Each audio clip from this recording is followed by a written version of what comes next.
انسان کی یہ فطرت ہے کہ جب اس کی کوئی دعا قبول نہیں ہو رہی ہوتی ہے نا، تو وہ اللہ تعالیٰ سے نا امید ہونا شروع ہو جاتا ہے، ہمت ہارنا شروع ہو جاتا ہے اور اللہ تعالیٰ سے گلے شکوے کرنا شروع کر دیتا ہے۔ 4 دن پہلے میرے ساتھ بھی کچھ ایسا ہی ہو رہا تھا کہ میں اللہ پاک سے جو ہے نا وہ گلے شکوے کر رہی تھی، بہت ساری باتیں کر رہی تھی اور اللہ پاک سے گلے شکوے کر رہی تھی کہ اللہ پاک میں اتنی محنت کر رہی ہوں اور آپ مجھے میری محنت کا پھل نہیں دے رہے ہیں۔ بس پھر کیا ہوا کہ اچانک میں نے اپنا موبائل ہاتھ میں لیا اور جیسے ہی واٹس ایپ آن کیا تو اس پہ میری آپی نے اسٹیٹس لگایا ہوا تھا۔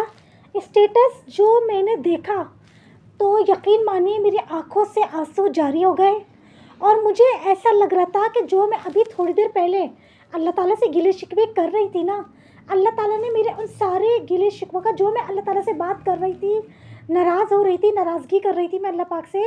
تو اللہ پاک نے میرے ان سارے سوالوں کا، میرے ان ساری باتوں کا، میرے ان سارے گلے شکووں کا مجھے جو ہے نا وہ اس اسٹیٹس کے ذریعے اللہ پاک نے جواب دے دیا۔ اسٹیٹس کچھ یوں تھا کہ اگر جب ہماری کوئی دعا قبول ہو تو ہمیں الحمدللہ رب العالمین کہنا چاہیے، اور جب ہماری کوئی دعا نہیں قبول ہو رہی ہو تو ہمیں 100 دفعہ الحمدللہ رب العالمین کہنا چاہیے۔ کیوں؟ کیونکہ ایک دفعہ اللہ پاک نے ہمارے پلان کے مطابق فیصلہ کیا، اب اللہ پاک اگر ہماری دعا قبول نہیں کر رہے ہیں تو وہ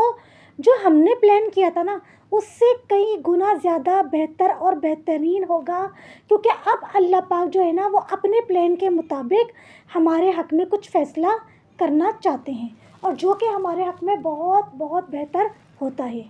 بہت دفعہ ایسا ہوتا ہے کہ ہماری دعا قبول نہیں ہو رہی ہوتی ہے، لیکن پھر جب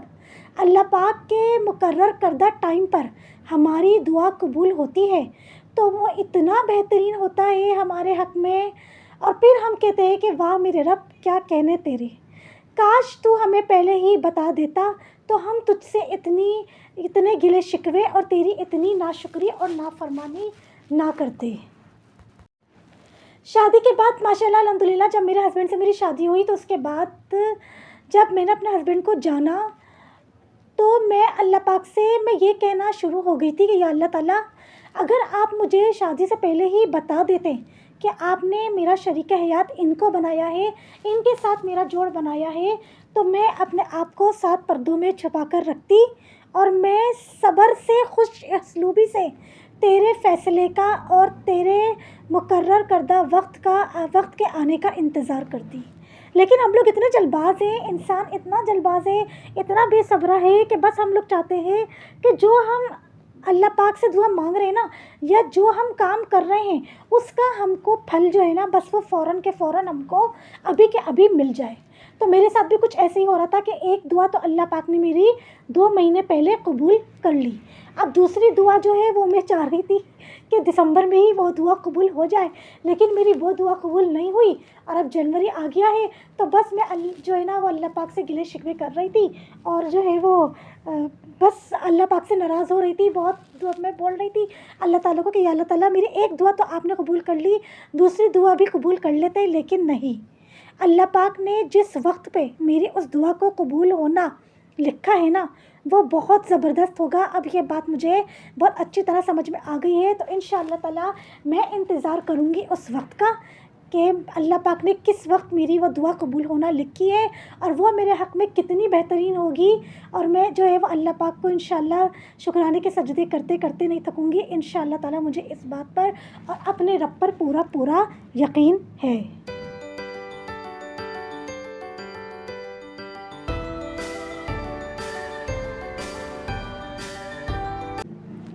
ایک بات ہمیشہ یاد رکھیے گا، کوئی بھی پرفیکٹ نہیں ہوتا، ہر کسی کے اندر کوئی نہ کوئی خامی ہوتی ہے، کسی کو کپڑے پہننے کی تمیز ہوتی ہے، کسی کو نہیں ہوتی، کسی کو کہیں آنے جانے کی، اٹھنے بیٹھنے کی زیادہ تمیز ہوتی ہے، کسی کو نہیں ہوتی، سب کے اندر کوئی نہ کوئی خامی ہوتی ہے، کوئی بھی پرفیکٹ نہیں ہوتا ہے۔ لیکن محفلوں میں، شادی بیاہ ہو، چاہے انتقال ہو، چاہے دعوت ہو، جا کر کسی کے اندر چن کر نوٹ کرنا، اس کے اندر عیب نکالنا،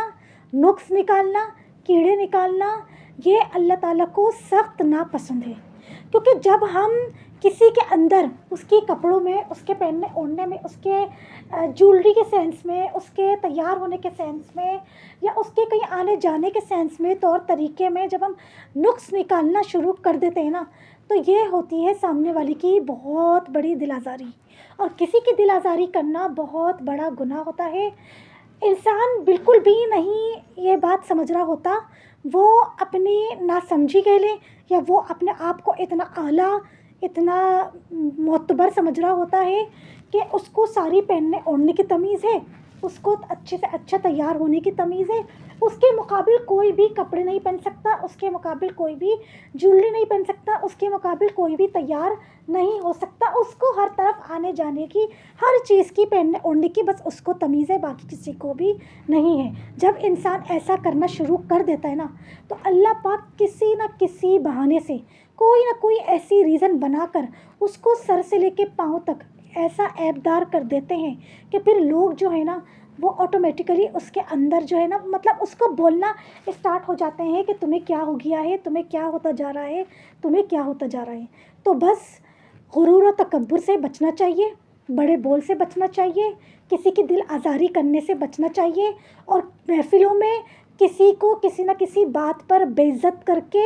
اس کے اوپر ہنسنا، دل میں خوش ہونا، اس سے بچنا چاہیے، کیونکہ اللہ پاک جو ہے نا جب رسی کھینچتے ہیں نا تو بہت زبردست رسی کھینچتے ہیں کہ پھر انسان کو کچھ سمجھ میں نہیں آ رہا ہوتا ہے کہ آخر اس کے ساتھ کیا ہوتا جا رہا ہے۔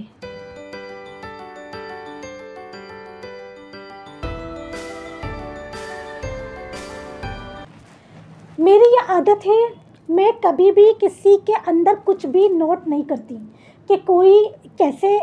کپڑے پہن کر آیا ہے، کوئی اٹنگے کپڑے پہن کر آیا ہے، یا کوئی کیسے مطلب کتنے اس کی اچھی مہنگی مطلب کس طرح کی جولری پہن کر آیا ہے، یا کسی نے کس طرح کا میک اپ کیا ہے، بیس اچھی لگائی ہے تو آئی برو پینسل اچھی نہیں لگی تو لپسٹک ایسی لگا لی۔ میری عادت ہی نہیں ہے۔ اگر مجھے سامنے، پہلی بات تو یہ کہ میں سامنے والے کو اس نگاہ سے دیکھتی ہی نہیں ہوں کہ میں اس کے اندر نوٹ کر کے عیب نکالوں، نقص اور کیڑے نکالوں اور پھر اس کو بولوں، کیونکہ جب کوئی میرے اندر میرے ساتھ ایسا کرتا ہے نا محفلوں میں، کوئی زبردستی جان کر میرے دل آزاری کرنے کے لیے یا مجھے بے عزت کرنے کے لیے زبردستی میرے اندر نقص کیڑے نکالتا ہے نا، تو میرا بہت دل دکھتا ہے۔ تو جب سامنے والا میرے اندر نقص کیڑے نکالتا ہے اور میرا اتنا دل دکھتا ہے، تو اگر میں اس کے اندر عیب نقص اور کیڑے نکالوں گی تو اس کا بھی اتنا ہی دل دکھے گا۔ تو اس وجہ سے میں کسی کو بھی اس پوائنٹ آف ویو سے دیکھتی ہی نہیں ہوں۔ میں محفلوں میں جا کر کسی کو بھی نوٹ نہیں کرتی ہوں کہ کوئی کیسے کپڑے پہنا تھا، کوئی کیسی جولری پہنا ہوا تھا، کسی نے کیسا میک اپ کیا ہوا تھا، کوئی کیسے بیٹھا ہوا تھا، میں کچھ بھی نوٹ نہیں کرتی ہوں۔ میں اللہ کا شکر ہے الحمدللہ سب سے خوش ہوتی ہوں اور خوش ہو کر سب کی تعریف کرتی ہوں۔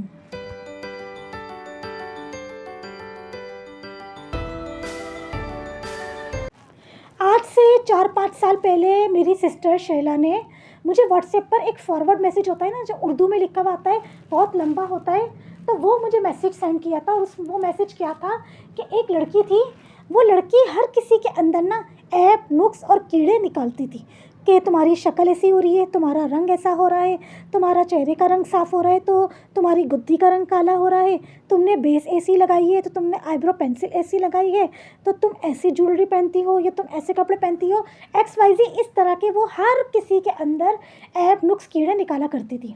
اور اس کو بالکل بھی احساس نہیں ہوتا تھا کہ اس کے اس عمل سے کسی کی کتنی دل آزاری ہو رہی ہے۔ اللہ کی کرنی ایسی ہوئی، اللہ پاک نے اس کے چہرے پر ایسے دانے اور داغ دھبے، اس کے چہرے کو بھر دیا دانوں سے اور داغ دھبوں سے کہ اتنا اس لڑکی نے علاج کروایا تھا کہ اس لڑکی کا چہرہ ٹھیک ہونے کا نام ہی نہیں لے رہا تھا۔ اللہ پاک نے ایسا مطلب اس کو عیب دار کر دیا کہ اس کا چہرہ جو تھا وہ داغ دھبوں سے اور دانوں سے بھر دیا تھا۔ تو اس لیے کبھی بھی کسی کے اندر زبردستی نوٹ کر کے عیب نکالنا، نقص اور کیڑے نکالنا، اس چیز سے نا بہت بچنا چاہیے، کیونکہ اور غرور و تکبر سے کہ اپنے آپ کو بہت اعلیٰ سمجھنا کہ میری چوائس بہت زبردست ہے، جتنے زبردست ڈریسنگ میں کرتی ہوں، میں تو بہت مہنگی سے مہنگی جویلری پہنتی ہوں، یا سب سے زبردست میک اپ کرنا مجھے آتا ہے، یا چاہے شادی ہو، چاہے کسی کا گھر پہ جانا ہو یا کسی کے انتقال میں جانا ہو، ہر جگہ آنے جانے کی تمیز صرف اور صرف مجھ کو ہے، باقی اور کسی کو بھی نہیں ہے۔ تو یہ جو ہے نا اپنی عادت اپنے اندر بالکل بھی کبھی بھی پختہ مت کریے گا، اللہ پاک کو نا یہ بات بہت بری لگتی ہے۔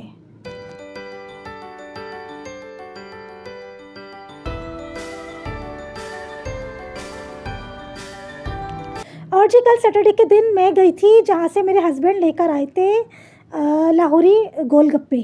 جو میں نے آپ کو کل کے ولاگ میں دکھائے تھے، میں اسی کے اسٹال پر گئی تھی۔ تو آج میں وہاں سے لے کر آئی تھی اپنے لیے چنا پاپڑی چاٹ، اور یہ چاٹ تھی 100 روپیز کی، بہت زبردست کوانٹٹی ہے اور بہت مزے کی ہے، میری طرف سے فلی ریکمینڈڈ ہے، بہت ٹیسٹی ہے۔ انہوں نے 100 روپے میں جو ہے وہ چنا پاپڑی چاٹ دی تھی، الگ سے ایک پاپڑی دی تھی، اور جو گول گپوں میں جو کھٹی اور میٹھی چٹنی دی تھی نا وہ مکس کر کے دی تھی، تو بہت مزے کی ہے۔ 100 روپیز میں بہت ریزنیبل اور بہت اچھے مطلب پرائس میں بہت اچھی مل رہی ہے۔ ابھی ان کے اسٹال کی 2 آئٹمس اور باقی ہیں جو کہ میں انشاءاللہ کھا کے اس کا ریویو آپ لوگوں کو ضرور دوں۔ اسٹارٹنگ میں جو میں نے آپ لوگوں کو کولر دکھایا تھا، تو بھائی ہر 1-1.5 مہینے کے بعد میرے ہسبینڈ جو ہے وہ مجھ سے کولر واش کرواتے ہیں، ہم لوگ کولر واش کرتے ہیں اور جو ہے پھر دوبارہ اس کے اندر پانی ڈال کر پھر اس کو یوز کرنا اسٹارٹ کرتے ہیں، اور ماشاءاللہ سے یہ 1.5 سال سے کولر ہم لوگ یوز کر رہے ہیں۔ آپ لوگ اس کی شکل دیکھ لیں کہ ماشاءاللہ ابھی بھی ایسا لگتا ہے کہ جیسے کہ نیو خرید کر یوز کر رہے ہیں۔ اور جو میں اپنا ہاتھ دکھا رہی تھی تو میں یہ دکھا رہی تھی کہ میں جو ہوں نا آج کل نیلز کٹ کرنے کی بہت چور ہو گئی ہوں، میرے تھوڑے سے بھی نیلز بڑھتے ہیں نا تو مجھے خود کو نا بہت گندے سے فیل ہونے لگ جاتے ہیں، لیکن بس میں نیلز کٹ کرنے کی آج کل بہت زیادہ چور ہو گئی ہوں۔ آج کا ویلاگ آپ لوگوں کو اچھا لگا ہو تو لائک کر دیے گا، اپنے فرینڈز اینڈ فیملی میں شیئر کر دیے گا اور ایک کامنٹ کر دیے گا، اور پلیز میرے چینل کو زیادہ سے زیادہ سبسکرائب کریں، میرے 10,000 سبسکرائبرز کروانے میں مجھے سپورٹ کریں، میری ہیلپ کریں۔ ملوں گی آپ لوگوں کے ساتھ ایک نئے ویلاگ میں بہت اچھی سی باتوں کے ساتھ۔ اپنا بہت سارا خیال رکھیے گا، تب تک کے لیے اللہ حافظ۔